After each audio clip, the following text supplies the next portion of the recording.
Well, good morning, everyone. Yes, welcome to the Tejano Virtual Events Happy Math Hour, your weekly interactive math reviews for Math 1314 and Math 1324, presented by Yvette Chuca, Ruben Carrizales, and Albert Isasi.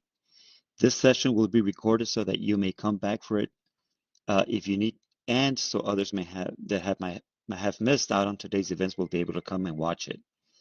Thank you. So now at this time, please mute your mics for best sound experience. Otherwise, the feedback could interfere with the information we will be sharing today. Without any further ado, here is Mr. Ruben Carrizales. well, good morning, everyone. Thank you for joining us once more this Friday for this Friday Happy Math Hour. Um, let's, if you're here for the Math 1324, we will be posting the link shortly on the chat. So let me go ahead and give me a couple of seconds so we can get that up there, and then we can have students transfer over to the Math 1324, and then we will get started. So if you're here for Math 1314, please stay here, okay? So,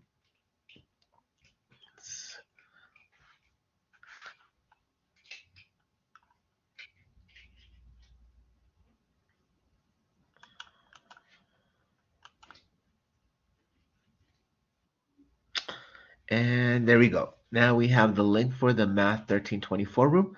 So again, if you're here for Math 1324 review, go ahead and click on the link that's on your chat. All right, so for us, let's go ahead and get started. For today's Friday's Happy Math session, we're going to go over the standard form of quadratic equations and graphing. All right, so let's get started. Okay, so first, let's look at the standard form of a quadratic equation. Okay, so the standard form is given by the second line. The f of x is equal to a times x minus h squared plus k. You guys, you all should be familiar with this first line. This one we call it our general form, right? But the second one is what we're going to be dealing with, which is our standard form. Now, this is the quadratic definition. Again, this is what you've seen so far already. The ax squared plus bx plus c. Okay, and it's called a quadratic function. And the graph that this functions reproduce is a U-shaped graph, right? So it's called a parabola. Okay, and hopefully by now from chapter 1, we know that f of x is equal to x squared is our parent function, right? Or it's the one that we should be able to recognize right away. All right, so let's look at some features here when we were looking at the quadratic function in general form. So we saw that our a value, it was a negative value. It would reflect the parabola on the x-axis. It would flip it, right? But if a was positive, our parabola would be pointing upward. And we say pointing upward because our arrows, we don't have arrows here, but the arrows are pointing up, okay? And again, if it's negative, it's pointing down. Now, what we also want to look at is this is what I just mentioned to you right now, okay? But what we like when we're dealing with a standard form is it's really easy for us to see where our vertex is. So when we have our quadratic in standard form, in this form a times x minus h squared plus k, our h and k is going to be our vertex.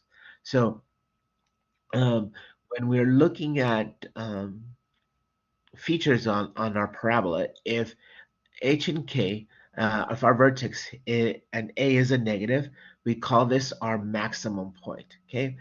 If our vertex for h and k and our a is positive, our vertex is considered the minimum point. It's the smallest point on the graph, okay?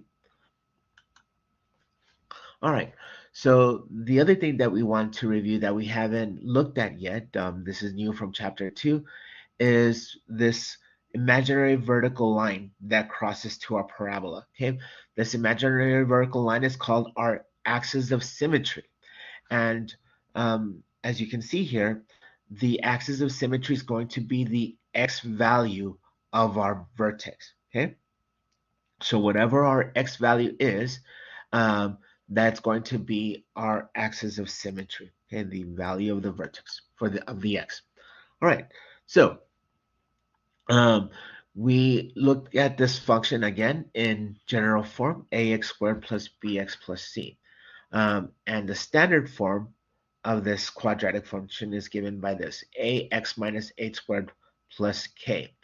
Now, when dealing with the general form, okay, the only thing that we could tell just by looking if they're giving us something in general form, the only thing again that we can look at is whether the parabola is pointing upward or downward based on our a. If a was greater than 0, then it's pointing upward. If a was less than 0, it's pointing downward.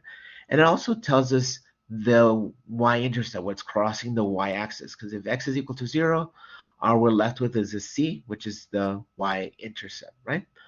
But what's nicer about the standard form is that we can actually find the vertex just by looking at it, okay? And again, our vertex is going to be given by h and k. So what we want to do is I want to show you how to convert a quadratic equation from general form into standard form. And another beauty of having it in standard form, it's going to make it a lot easier for us to find the x-intercepts, okay? And that way we don't have to use any other formulas. So let's get to it. Let me show you um, this process as far as converting from general form to standard form. And again, this process is called completing the square. So if we see here, we have a quadratic equation and we need to know what our a, b, and c values are. So what we do is, if our a is not 1, we want to factor that out first, okay? So we would factor out an a from just this first part, from the x squared and bx, from these two first terms, would factor it out, okay? Now, when we do this, okay, we're going to have this term, b over a. And what we want to do is we want to divide this term by 2, and it's going to give us this equation, b over 2a. And then we're going to square it, okay? And when we square it, okay, um, we're going to subtract it to our c, okay? So again, this would be my fourth step. I'm going to factor out the a, that b over 2a, I square it, and then I subtract it to my function, okay? So the best way to see this, okay, I'll rewrite it and I will have my vertex, but the best way to see is with an example, but this is what you would end up with. The minus b over 2a would be your x value of the vertex, and the um, the c minus a, b over 2a squared will be the value of the y. Again, let me go ahead and show you best with an example. So if I have this function, x squared plus 2x plus 1, um, we all see that a is 1, so there's nothing for us to factor out. Okay? So then what I need to do is I need to know what's going to make this a perfect square. Excuse me. All right, so the first thing that I need to do is I'm going to get the b value. I'm going to take half of that. So 2 divided by 2 is 1. And then when I square it, that gives me a value of 1. So that's what I have to have here, okay?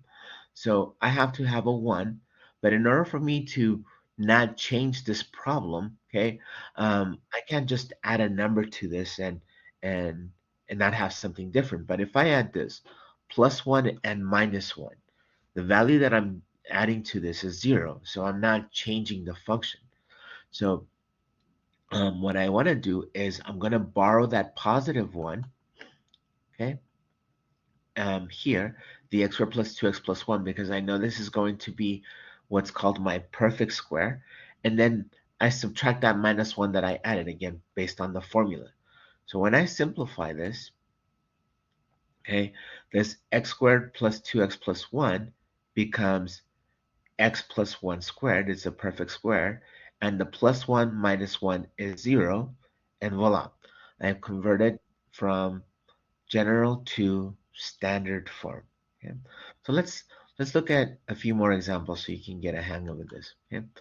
Um, so just by looking at this, now that I have it in standard form, okay, again, I know that my graph got shifted 1 unit to the left, so it's going to be the minus 1, and it didn't get shifted up or down, so my vertex is negative 1, 0.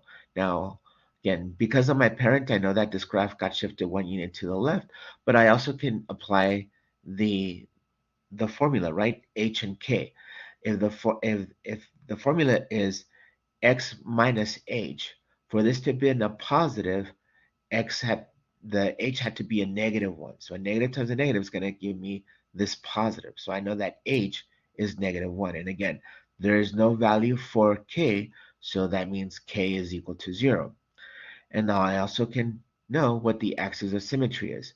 The axis of symmetry is always going to be the x value of the vertex. So the equation of the axis of symmetry is x equals negative 1. Okay. All right, so let's look at this other example. This one, our a value is not 1. Okay, so our a value here is 2. So the first thing that I need to do is I need to factor out that 2. And I'm only going to factor out from the first two terms. So I'll go ahead and start. I'm going to encapsulate what I want to factor out, the 2x squared plus 8x. And then the plus 7 is a constant. I'm leaving it outside the parentheses. Okay. So now I'm going to factor out a 2. And when I factor out a 2, I get 2 times the x squared plus 4x. Again, if I multiply this back, I get this original function back. Okay. The next thing I need to do is I need to take half of this 4. So that is 2. So, and then I'm going to square it. 2 squared is 4. So that's what I need to have a perfect square. So I'm going to add 4 and subtract 4. This is like adding 0. I don't want to change anything from the problem. I want to keep the original. And by adding 0, I'm not changing anything. So then the next thing I need to do is I want to borrow that positive 4 because that's what's going to give me the perfect square. Okay. So when I do that, when I borrow that 4, I'm going to take this negative 4 outside the parentheses. But if I'm going to take it outside the parentheses, I got to give back the 2 that I had factored out from the original problem.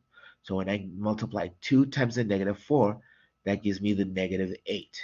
Okay, so then that negative 8 is outside the parentheses, and I'm going to add it to the 7. So I can simplify. Again, and here I'm showing you what it means to be a perfect square. This x squared plus 4x plus 4 is the same thing as x plus 2 times x plus 2. Okay, and then the negative 8 plus 7 is going to give me the negative 1. But again, I know that I can rewrite this as a perfect square. The x plus 2 is just x plus 2 squared. And here we go. F of x is equal to 2 times x plus 2 squared minus 1.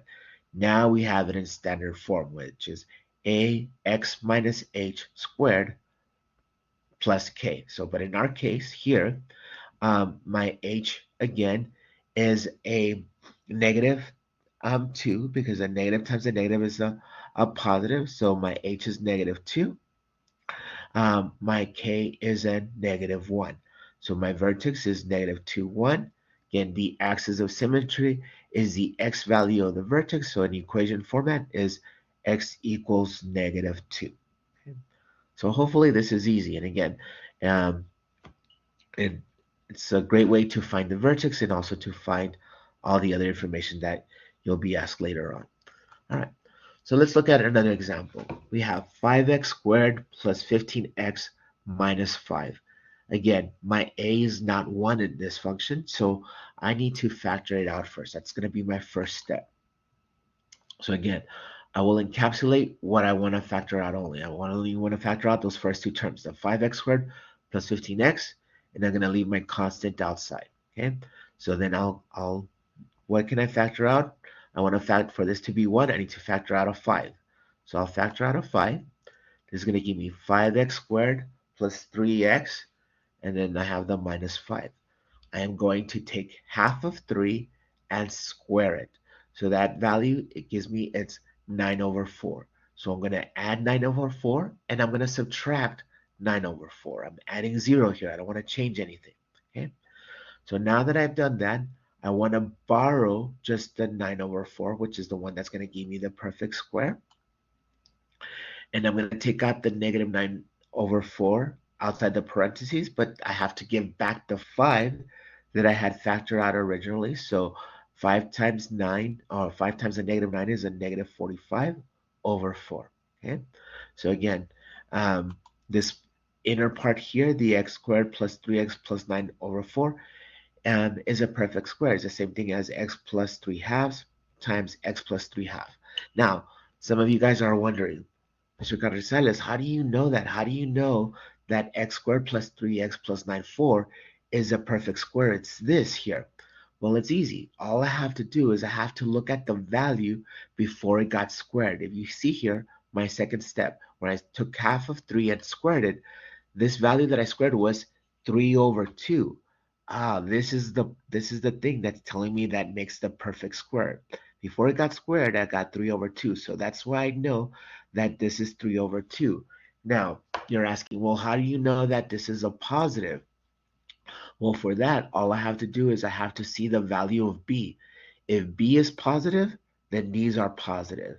If b would have been negative, then these would have been negative. Okay, so and we covered this in our last Happy Math Hour section, but again, this is how I know that this is this. Okay, and then if I simplify, rewrite my problem, this x plus 3 uh, halves times x plus 3 halves is a perfect square, is x plus 3 halves squared. And then when I have to add these two numbers, I need a common denominator. So my common denominator is 4. So I'm going to make 5. The first thing I would do is I convert it into a fraction, 5 over 1.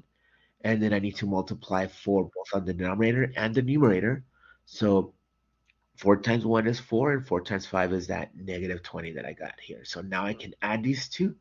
So negative 20 minus 45 gives me a negative 65 over 4.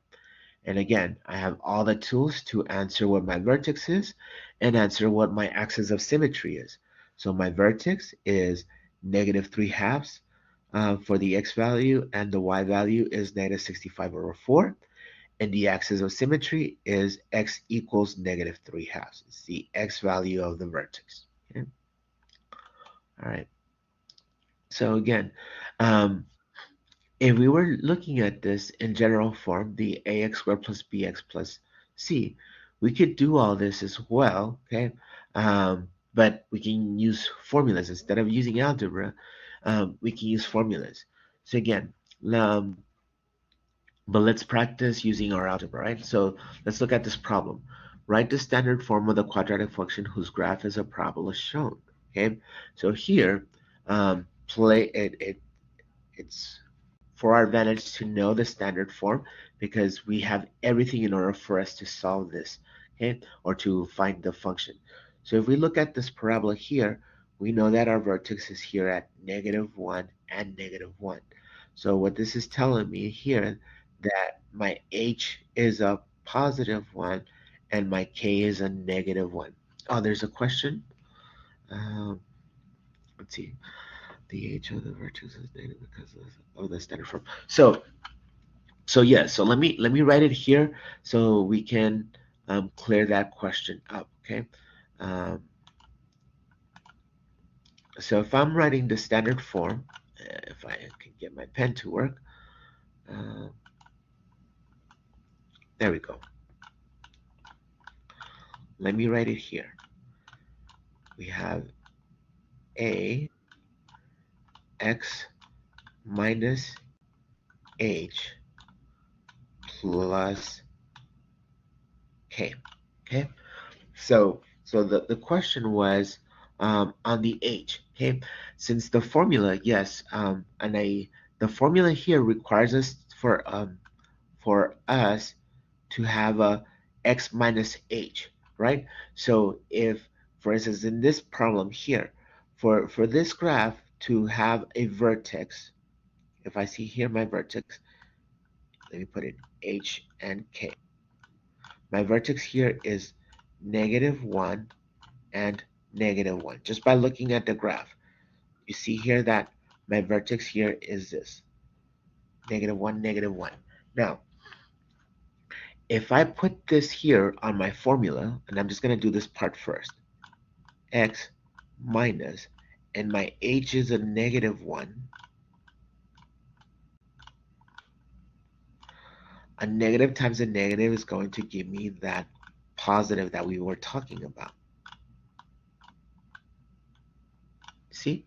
So I know that if they change the sign here, when they're giving me a function like the previous examples that we were doing, since they gave me a plus here, it automatically told me that my h was negative because it had to be multiplied with the formula with that negative that made it a positive. Okay, so hopefully that cleared that up and answered your question. But this was a great question because again, it leads me to writing the uh, the formula, right? So if I continue here, my h is a negative, my k is a -1, and I put it into the formula plus a -1. A positive times a negative is still going to be negative. That doesn't change. It's still going to be -1 here. Okay, but do you see here? Oh, you're welcome. So do you see here? In order for us to finish this problem, okay, um, we need to know we're missing a variable. We're missing the a right here. We're missing. We don't know what a is yet. Okay, so let me show you, and I think I have that on the slide itself. So again, um, I'm recapping everything that I did just on pen because I when I write things, I like to see it better than just having seen on paper. But anyway, so again, this is everything that I just explained to you. But what we also need, we need that additional point to for us to find that a value that I was talking about. So here, like I said, we have our vertex, and we can have at least one point, and that's why the homework is giving us a point because we need this point in order for us to find that a value that we don't know yet. Okay. So what we have is here, as you can see, I inputted my what I know. I know that h is -1, my k is -1, and I am inputting also an x value. The x value is 0, my y value is 0, and I'm putting this in order for me to find that missing a that I did not know what that was. Okay, so when I simplify this, I found out that a is 1. Oh, excellent. This graph didn't get shrinked or didn't get stretched. So then I know that the function, the equation for this function is just f of x is equal to x plus 1 squared minus 1. Yes? Easy stuff. Hopefully, again, if you know your parent function, you'll be able to answer any of these questions, write the function, or even graph them. Okay. All right. So let's do this one with no graph, but they're just giving us the points. It's the same exact problem except minus the graph, right? So they say write the standard form of the quadratic function whose graph passes through the given point given the vertex. So they gave us the vertex, so I'm going to do the exact same thing. Okay, this is the standard form of the quadratic equation, and I am going to plug in all of the variables, which is only going to leave me with one missing one, with the a. Okay, so when I do this, I have y is equal to 3. Remember, f of x is replacing the variable y. X is 0, h is a -3, k is a -15, and again, I'm skipping a step, right? The plus times the minus is the minus, right? So please, you know, don't think I forgot it. I just skipped it, right? So now let me simplify, and when I simplify here, let me go through the process instead of just showing you, okay? So um, a negative times a negative is a positive, okay? So 0 plus 3 is 3, and 3 squared is 9. Again, the -15 is outside the parentheses. I do that last, okay? So what I do is I'm going to add 15 on both sides. So 3 plus 15 gives me the 18. And to solve for a, I'm going to divide both sides by 9. So 9 divided by 9 is 1, and 18 divided by 9 is 2. So a is 2. So now I can write my function. The function is f of x is equal to 2x plus 3 squared minus 15. Okay. All right. So now, just to recap, we've gone over this, but it never hurts to go over and over and over, okay? Especially because you're doing computer work. The computer will always ask you um, different formats to see if you truly understand, okay? So when given a graph, if the problem asks you to find the x-intercepts, again, they're asking us where the graph crosses the x-axis. But this is the same thing as if the problem would ask you find the zeros of the function. What they're asking us is the x-intercepts. Find the roots of the function. They're asking us for the x-intercepts. Find the solutions of the function. That is the x-intercept. So all of these mean the same thing, this point. They're asking us for our x-intercepts. Okay. Now, so there's several ways to solving for these. Okay. So there's one way we can use is a square root property.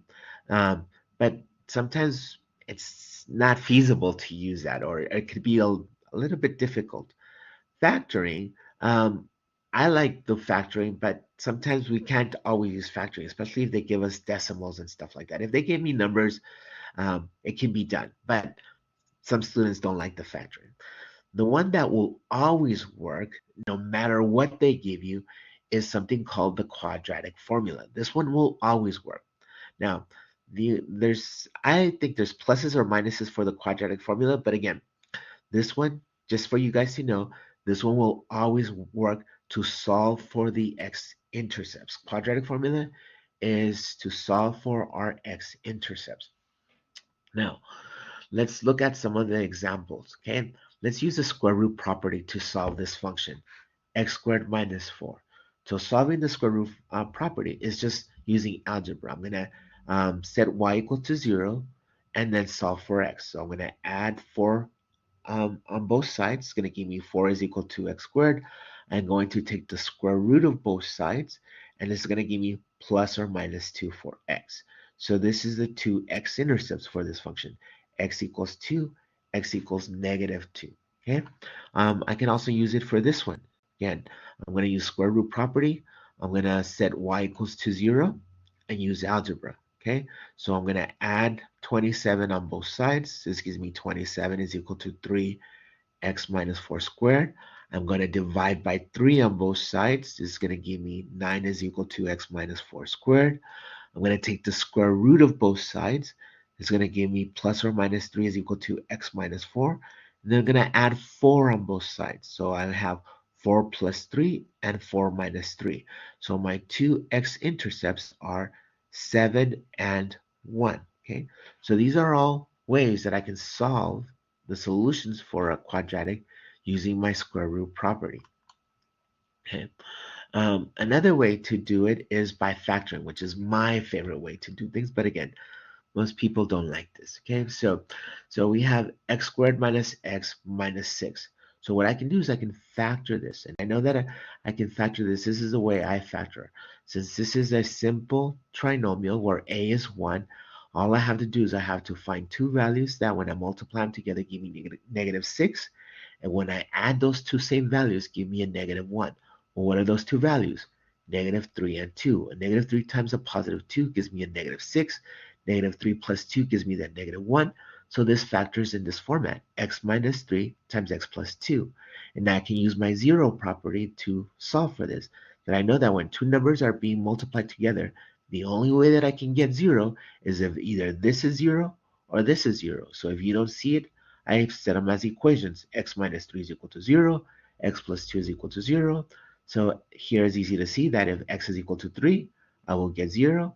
Here it's easy to see that if x is equal to negative 2, well, I'll get a 0 here. So these are my solutions, or my roots, or my intercepts. X equals 3, x equals negative 2. Okay. Now, again, I personally do not like the quadratic just because look, this is so messy. You have to know the formula. Your teachers are going to give you the formula, but just to plug in everything in, simplify, it's a lot of steps. But again, it's the for sure way to do it. So let's just look at an example, okay? Just so I again, I know I'm a little prejudiced against the quadratic, but because I like just the fundamental math. But anyway, if I wanted to solve this function, x squared minus 2x minus 8. So what I need to do is I need to know all my variables. I need to know what a is, b is, and what c is here. So again, I didn't write it here, but I'll go ahead and write it here. My pen. Let's see here. So we have here, in my case, a is 1, b is a negative 2, and we got to be careful with the signs when using the quadratic equation, okay? You got to be is a negative 2, and we got to be careful with the signs when using the quadratic equation, okay? You got to be exact as far as what you're looking at. And my c is negative 8, okay? So again, hopefully some of you guys remember this from high school, but our quadratic formula to find the x-intercepts, to find the solutions, to find our roots of a quadratic formula is given by this.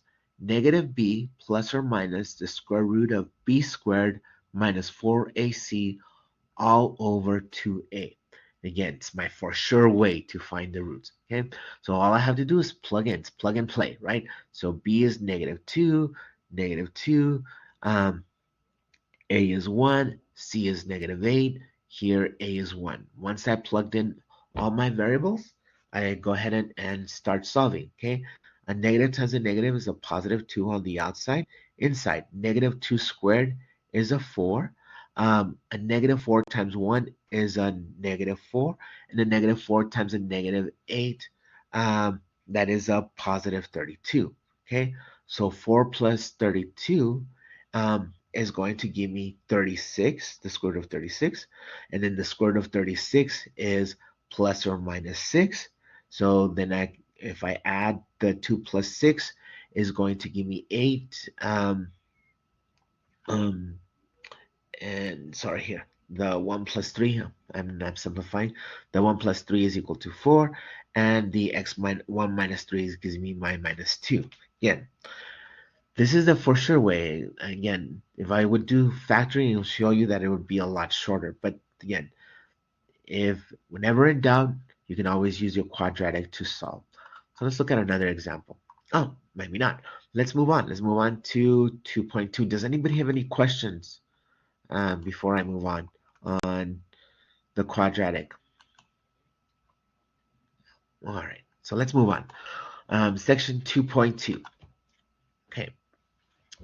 So section 2.2 is all about graphs of polynomials. So first, what is a polynomial? Okay, so a polynomial is, if I'm talking about graphs, okay, from what you learned way back when, a polynomial is something that you can draw without lifting your pencil or pen, and it's a smooth curve, right? There's no sharp turns, there's no breaks on the graph.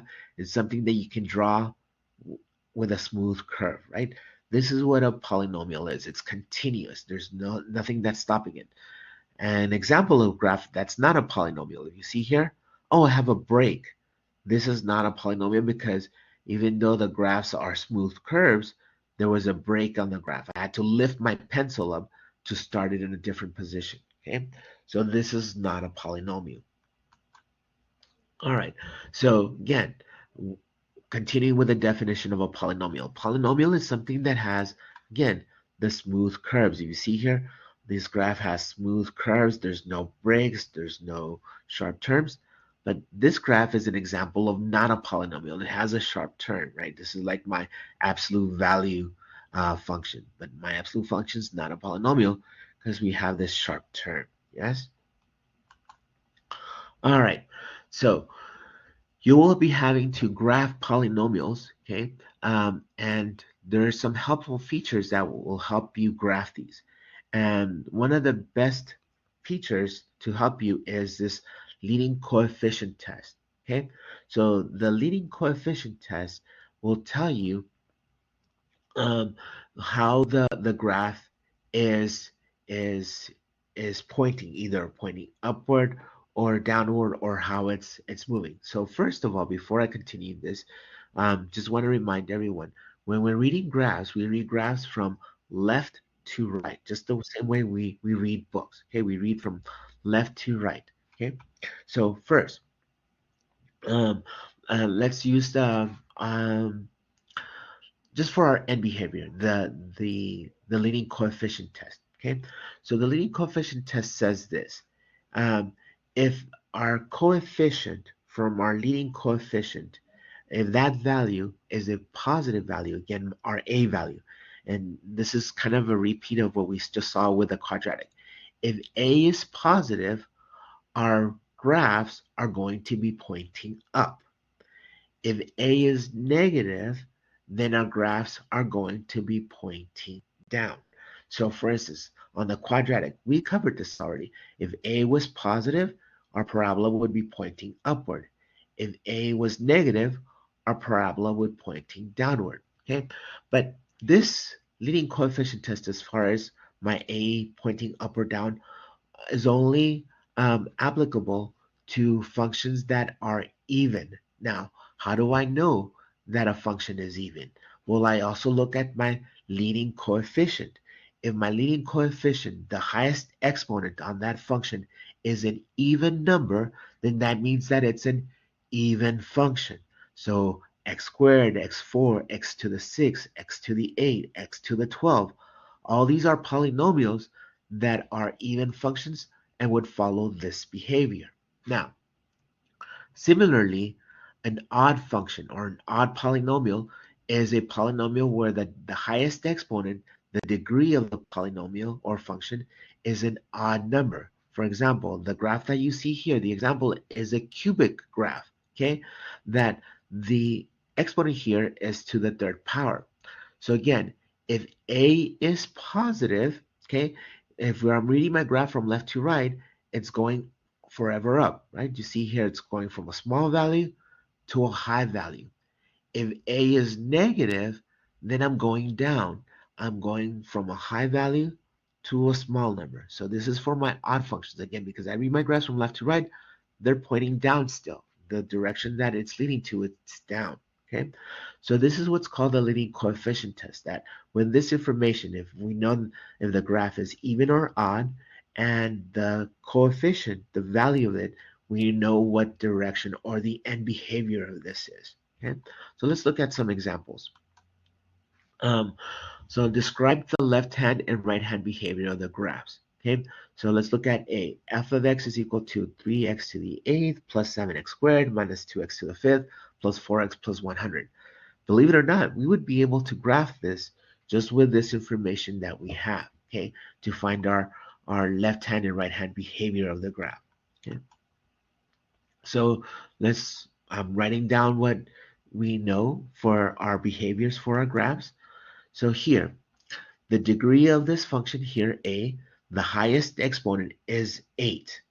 8 is an even number. So since 8 is an even number, then this is an even function. Now I look at the 3. 3 is a positive number. So since it's an even function with a positive, with a positive leading coefficient, then the graph of this, the way you explain the left-hand and right-hand behavior is this one right here. But you're going to say this when you're answering the problems on your homework, you're going to say it rises on the right and rises on the left. That's the left hand and right hand behavior. It's going up on the left and it's going up on the right. Okay. All right. Let's look at B. B is an odd function because the highest exponent is a 3. That's an odd number, so it's an odd function. My leading coefficient here is a negative value. It's a negative 1. So then that means that I am looking at this one here. So the left-hand and right-hand behavior, the way we answer this on our homework is the graph will rise on the left and fall on the right. Okay. All right. How about C? Here, C here, our leading coefficient is a positive value, and the degree is a 6, which means that it's an even function. So um, that's a mistake. Maybe or I'm already doing D. So this one, no, hold on. That's mine. I'm not, see, nobody's stopping me. What's the degree of this function? The degree of this function, let me write it. I missed it. I was being a student, not being careful. Um, My degree is here is 8. That's the highest exponent. They trick me here on this one, and they'll trick you on the homework. They'll rearrange the polynomial. Make sure you look out for the highest exponent. So here the highest exponent is 8. So we're still with an even function, but then my leading coefficient was not the positive 1. It's the negative 4. So then this is and my leading coefficient is negative. So then again, the behavior of this one is this one. It falls on the left and falls on the right. Okay. So I did that on purpose so we all be careful on that. All right, let's look at the last one, the D. Okay. Even though they factor out a 2, what really, the 2 is not going to affect my degree. So all I have to do is look at the highest exponent here. The highest exponent here on this one is a 3. So this is an odd function. But what I do have to be careful is since they factor out a negative 2, if I put that back, that leading coefficient would be the negative 2. So again, for D, it would be this last one, right? That it's going to fall, it's going to rise on the left and fall on the right. Yes? All right. So again, let's observe just a few others just so you can see how easy graphing polynomials are when we know what we're looking at here. So here, if we see here, our solution for our first graph here means our intercepts, it has 3 of them. It has that -1, 2, and 4. And I can set them here from what I know what solutions are by factoring, right? This one is at x minus 2, x plus 1, x minus 4. Again, these are my zeros. And if I would multiply all these back together, I would get my polynomial. Okay? Look at this one here. This is a great one, the middle one, the one in orange. This one here, it touches. And I think we learned this also in chapter 1. We know that when a vertex touches the axis, this is a double zero, okay? Well, we have 2 of these. We have 2 at -2. When it crosses just the axis, that's just 1 0, okay? So again, this is going to produce a cubic function because I have a double zero here. I have a x minus 2 and an x minus 2, okay? Um, Look at this last one. This one, we have 4 zeros. Okay, so this is going to produce a polynomial with a degree 4 because I have a -2. The 0, it counts as a double zero because it touches and turns back, and then it crosses that 2, right? So these are our solutions, our zeros, just based on our graph, -2 and 0, but it also helps us graph these. Okay. Any questions? All right, now let's go over what we call the multiplicity of 0. And this is what I was just talking about, okay? Because you're going to have to answer this. So here, if I'm looking at just the simple, the quadratic, the one that you all know, okay? Since it's touching the vertex is touching the x-axis, we call this vertex has a double zero. And we know that quadratics would have at most 2 zeros, right? Because the exponent tells us how many times it may cross the x-axis, right? So here, since it touches, we call this a double zero. So on this one here, on our cube function here, on our cube function, we have where it's like it like touches it, but it like stays. There's a turn, and this also what gives us the what's called our triple zero, right? So let's give you an example. It's hard to answer stuff on the homework. I have this problem, x squared minus 2x plus 1. Find all the zeros and determine the multiplicity of each zero. Okay, so one of the things that we can do is we can factor it, we can use our squaring, or we can use our quadratic to solve. Again, for for me, the way I would like to do it is, again, I love factoring. It's the easy way to go. It's the simplest. Don't have to memorize no formula. It's just factoring. Okay, so on this one, since a is 1, I need to find two numbers that when I multiply them together give me 1, and when I add them together give me a -2. Well, what are those two values? A -1 and a -1. -1 times -1 gives me the +1. -1 plus -1 gives me that -2. So this factors out into x minus 1 times x minus 1. So here, I can see that I have a double zero. This double zero for when x equals 1 means that the graph got touched. So I know that this graph got shifted 1 unit to the right, and it stays at the x-axis, yes? So here, this is my graph. My graph from my parent just got shifted 1 unit to the right, okay? And I know that my vertex here is at 1, 0, okay? Because I know the standard form of the equation of of a quadratic. Now, so answering the zeros, right? So we found the zeros. So the multiplicity of this has a 2, right? We have two zeros. Okay. All right, let's look at this one. Find the zeros and determine the multiplicity of each zero.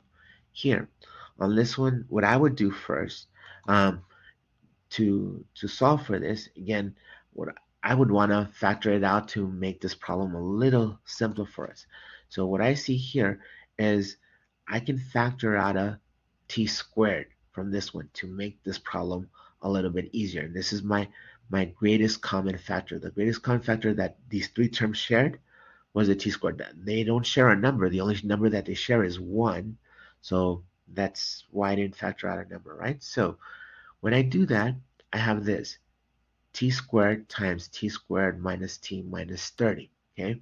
Again, I'm setting equal to 0. Well, this one gives me two ways to solve. I know that anything multiplied, two numbers that when they multiply together it gives you 0, um, is my 0 property, right? So either t squared is 0, and then I can factor this again. I need to find two numbers that when I multiply them together give me negative 30, and when I add them together give me a negative 1. Well, those two numbers are a negative 6 and a positive 5. A negative 6 times a positive 5 gives me a negative 30. Negative 6 plus 5 is a negative 1. So this is the factoring of this. Is t squared times t minus 6 times t plus 6. So it's really easy for me now to find the zeros. The zeros would be t squared is equal to 0. Well, I know that's going to be 0. T here has to be a positive 6. T here has to be a negative 5. And again, if you don't see it, set them equal to 0 and solve, right? So here, if I try to solve for this, again, this is going to give me a double 0 here. So my multiplicity here is 2 because I have a double 0. This is a single 0, so t is equal to 6. And when I solve for t here, t is equal to negative 5. So again, my multiplicity for that 0 is a double. It's 2, right? Because it occurred twice, okay? All right, so what if they told us to graph it? So with this information, I can graph it, right? So the first thing I know is that I have a double 0 at 0. That means that the graph touches and comes back, right? And then I have all these points here that it crosses again. I didn't mention it, but it crosses at negative 5 and crosses it at 6, right? So it's this parabola. It's like a W, but you can't see the curves down here. Okay. All right. So let's sketch this graph. Let's sketch x cubed minus 3x squared with all the knowledge that we have now. Okay. All right, so to sketch a graph, this is all the stuff that you would need to have knowledge in on your arsenal to be able to do it. We need to identify its end behavior, find the zeros, identify the multiplicity of each zero to see if it's touching or crossing the graph, find the y-intercept, and we may have to plot some additional points. Okay, so let's go to it. So first, we know that this function here or graph is an odd function because the degree is 3. 3 is an odd number, and the leading coefficient is a positive value. So we know that it's going to rise on the right and fall on the left. Yes. So we know that. Now let's find the zeros. So to find the zeros, again, what I'm going to do is I'm going to factor this. I see that the greatest common factor between x cubed and minus 3x squared is an x squared. And when I do that, I have x squared times x minus 3. When I set this equal to 0, I can solve that x squared has a double 0. So, and then the x minus 3 here is just x is equal to 3. This will give me a 0. So the x equals 0 is an even, right? So it's a multiplicity of 2, and this is an odd, has a multiplicity of 1, right? It's just crossing the x-axis. This one is just touching and turning, okay? So let's move on. Let's find the y-intercept. So to find the y-intercept, I set x equal to 0. So everywhere I see x, I plug in 0. So 0 cubed is 0, 0 squared is 0, 0 times 3 is 0, 0 minus 0 is 0. So my y-intercept is 0, 0. Okay? So let's put in what we have. Okay? I know that I have a multiplicity of 0 at the origin. It's just going to touch and cross, and I know that I have a single 0 at the positive 3, okay? But I also know my end behavior. I know that it's going to rise on the right, fall on the left. So this tells me, I know that this graph on here is going to be a curve down here. But for us to be accurate, let's get some additional points just to see how far that curve is. So if I use this additional points, I just used 1 and 2. And I want to use points that is going to tell me what kind of what I want. And I want to know what's happening between 0 and basically 2 or 3 here. So that's the reason why I use 1 and 2, because I know what's happening at 3. So I use these 2 points, 1 and 2, to tell me what's happening.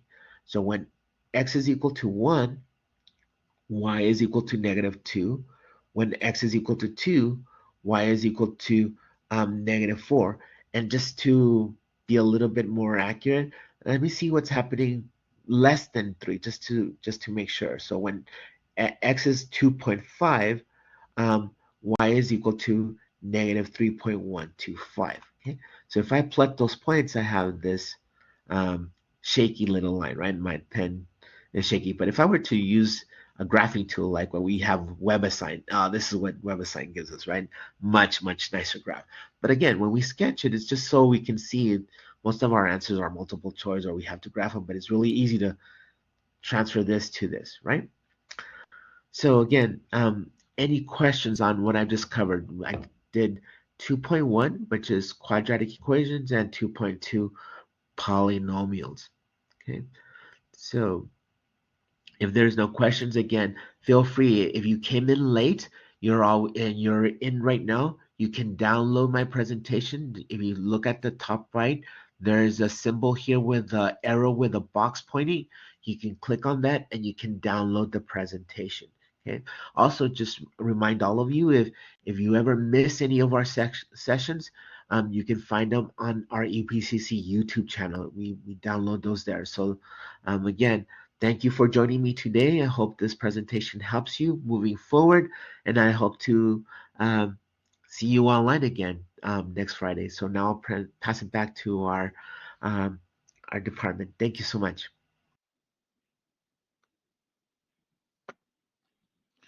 Thank you, Mr. Carrizales, for your wonderful presentation. We do want to remind you all about our previously recorded sessions, like Mr. Carrizales pointed out, which are available at YouTube playlist. Today's session will also be available on the playlist later on today. Also linked on our chat is a short survey to help us improve our TVE sessions. Please take the time to fill out the survey. Before you leave, I want to share the TVE sessions that will be available for next week, October the 6th. For the Math 1314, we'll be looking at, your professors will be looking at finding zeros of polynomial functions for Math 1314. And for the Math 1324, your professors will be explaining the simple and compound interest annuities. Later on today in the afternoon, for student success topic, we'll be looking at the body composition by Jeremy Perales. Thank you all for coming in today. We hope that you have a lovely weekend. If you have any questions, feel free to ask us on your chat box or use your mic to reach out to the professor.